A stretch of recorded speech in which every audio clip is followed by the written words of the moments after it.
Okay, so before you can say droid decals, trade agreements, you saw.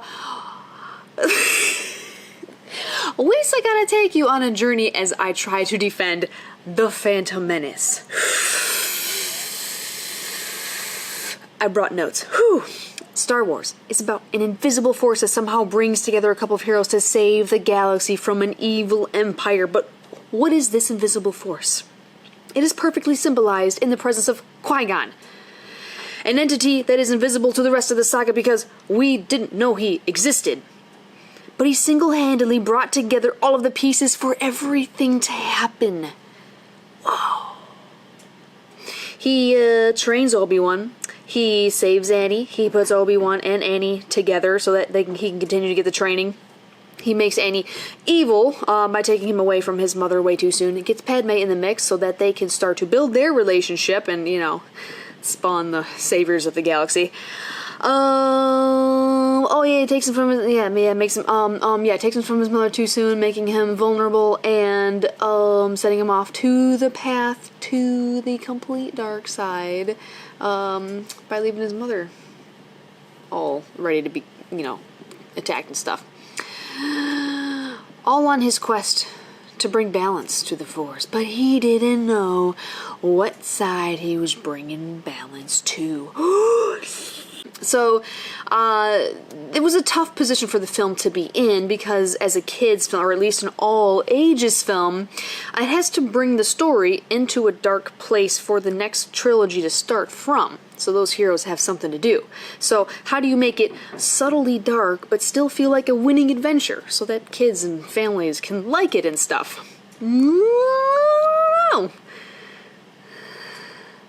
I think aspects of the film were done in a childlike sense of joy instead of having a little more self-awareness about them, which could have, saved it and alienated audiences less from aspects of the film.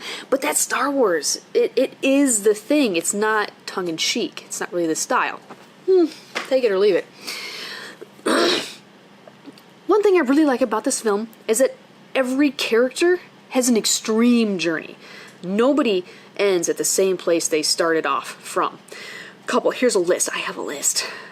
Qui-Gon is looking for the balance, finds the balance, but at great sacrifice.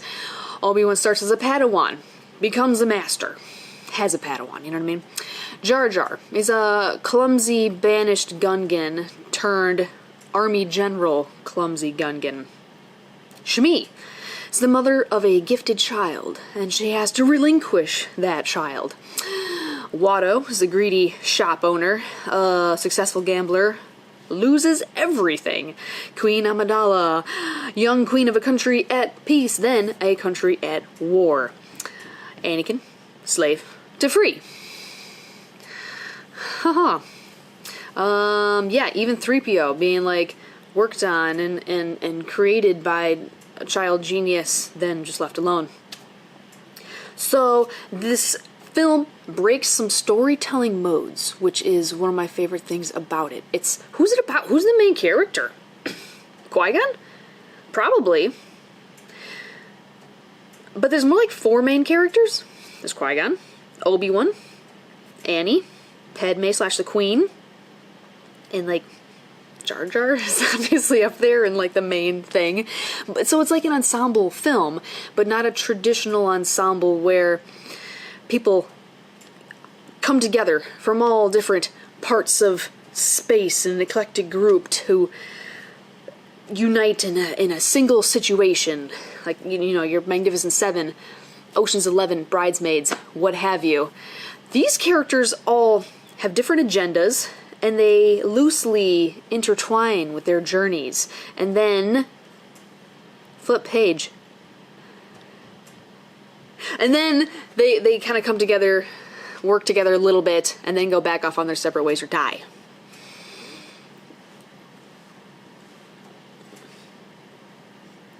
Also, there's not one, like, bad guy everyone fights through the whole thing. There's, like, an evil presence, and the Sith Lord is kind of doing his thing in the background that affects things as a whole, and will affect things as a whole more as time goes on. But they kind of start off with, you know, negotiating some trade agreements, or they're dealing with the greedy shop owner, or fighting weird annoying cultural norms like banishment. It's complex like our everyday life. I'm not out there fighting like a singular bad guy every other scene, getting our tensions building to one big bad guy monologue at the end. No, so I thought that was kind of cool, very refreshing. I liked it. There's also some kind of cleverly woven dark through lines here. I'm just gonna pick one that stood out to me as abandonment, which is a crazy thing to tackle in a kid's movie, especially in such a complex way as to point out that everyone completely thinks they are doing the right thing. Annie and his mom are separated, but who's to know he wasn't ready for that? He's just a child. 3PO's construction is abandoned in pure child genius fashion. Sorry, I have to leave you, C-3PO. Bye.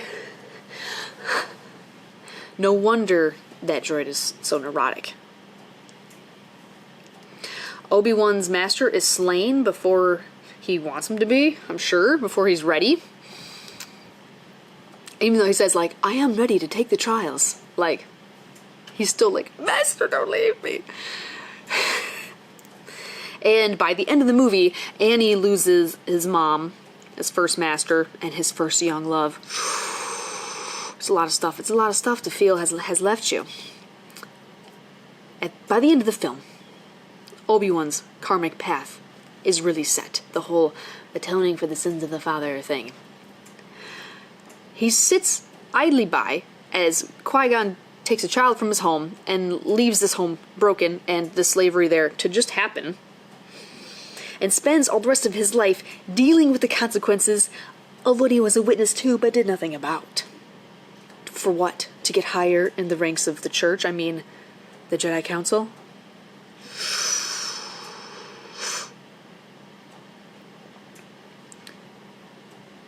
So what do you think about this? Do you agree? Do you like this movie at all? Or do you genuinely hate it? Well, thanks for listening to my rant and my spiel. Roger, roger. I do have a film major, so attack my institution, if you will. Do it. It's all fine by me. This channel is dedicated to entertainment and bringing more entertainment, good stuff to everyone so that we can all have the good feels. Bring that into our lives and be better for it. So please subscribe and share this with someone you know who has strong opinions on Star Wars The Phantom Menace. Happy Star Wars Phantom Menace Day every May 19th. Maybe I'll have some thoughts to add to this spiel. Heck yeah, man. Killed it. You know, everyone can do a film aspects defense. The music is great. The choreography is great. Darth Maul is so cool. Duel of the Fates. Corn on the cob. Yeah. This is a lot harder, I think, to do it this way.